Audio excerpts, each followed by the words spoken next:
నమస్తే నమస్తే. మీరేం కంగారు పడకండి. మీ ఆడబిడ్డ మీ ఇంటికి వస్తుంది. మీరు ఏడవద్దు. మీరు ఏడవడానికి మేము పోరాడుతున్నది చెప్పండి. మీరు ఏడవడానికి మేము పోరాడుతున్నది. మీకు న్యాయం జరుగుతుంది. మీ బిడ్డ మీ ఇంటికి వస్తుంది. ఈ శ్రీనివాస్ అనే వ్యక్తి గత 7 నెలల నుంచి ఏపీ తెలంగాణలో రకాలుగా ఇష్యూ చేస్తున్నాడు. వీడు ఈ రోజు చట్టం తన పని తను చేసుకుంటుంది. దేశవ్యాప్తంగా చాలా సంతోషం ఉంది. ఇలాంటి నా కొడుకు ఏ నా కొడుకైనా ఏపీ తెలంగాణలో అడుగు పెడితే చెప్పు తెగలాగా కొడతాను. ఎవరు రాకండి. ఇట్లా దొంగేషాలు వేసుకొని వచ్చి సభ్య సమాజానికి ఏం మెసేజ్ ఇస్తున్నావురా శ్రీనివాసగా నువ్వు? సభ్య సమాజానికి ఏం మెసేజ్ ఇస్తున్నావు? పట్టుకో. ఈ నా కొడుక్కి చిక్కు శరం లేదు. ఇలాంటి నా కొడుకు ఏం చేయాలంటే చెప్పు చెప్పు చెప్పు చెప్పు చెప్పు తీసుకుని కొట్టాలి. ఇలాంటి నా కొడుకు ఇంకోసారి రావాలి అంటే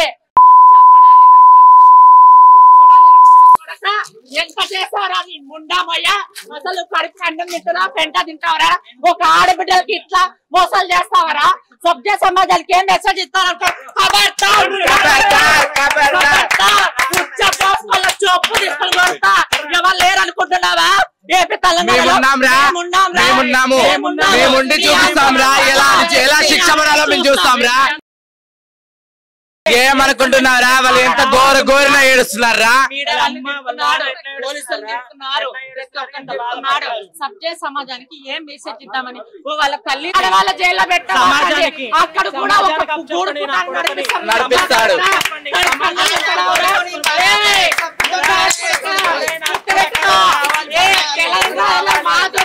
మాధురి పేరంటే ఉచ్చ పోసుకోవాలి. నా కొడక ఎంత మాట్లాడారు నువ్వు? ఇప్పుడు ఆ రోజు పోలీసులు నన్ను ఎవరు చేయలేరు.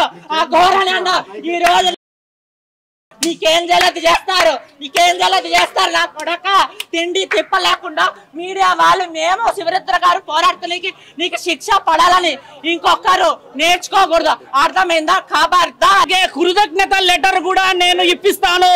ఒక అధికారులందరూ వాళ్ళ కుటుంబాలందరినీ దూరం తీసుకెళ్లి ఇక్కడ భార్య పిల్లల్ని వదిలిపెట్టి అంత దూరం పోయినందుకు ప్రత్యేకమైన కృతజ్ఞతలు. మాధురి గారికి ప్రత్యేక కృతజ్ఞతలు. బాలకృష్ణ గారికి, ఆజాద్ అడ్వకేట్ గారికి ప్రత్యేకమైన కృతజ్ఞతలు. రాజేష్ నాథ్ గురువు గారికి అక్కడి నుంచి అఘోర్ అఖాడా నుంచి 4-5 రోజులు ఎంతో బలమైన ప్రయత్నం చేసినందుకు మరి ముఖ్యంగా మీడియా సోదరులందరికీ కూడా కృతజ్ఞతలు తెలుపుతున్నాము. ఈరోజు అర్ధనారీశ్వరం రావడం చేత ఇక్కడ ఉన్న మీడియా వాళ్ళందరికీ కూడా చూస్తున్న ప్రతి ఒక్కరికి ఒక ధైర్యం రావడం అనేది నిజంగా గౌరవంగా అనిపిస్తున్నది. ఒక సాధువునైనా నాకు. అమ్మ మీరందరూ మాట్లాడండి.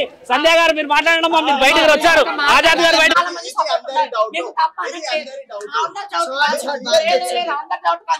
ఇచ్చాము. చెప్పుతో కొట్టించుకోవాలి మేము. మీరు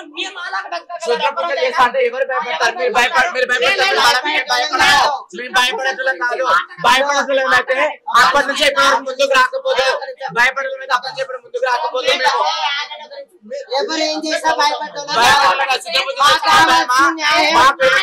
న్యాయం కావాలని న్యాయం చూసుకున్నాం అంతే. మేము న్యాయానికి ధర్మం మేము చూసే వాళ్ళము. వాడు చిత్రపూజలు చేస్తాను మేము భయపడతాం. దేనికి భయపడతాం? మా పోరాటం అయితే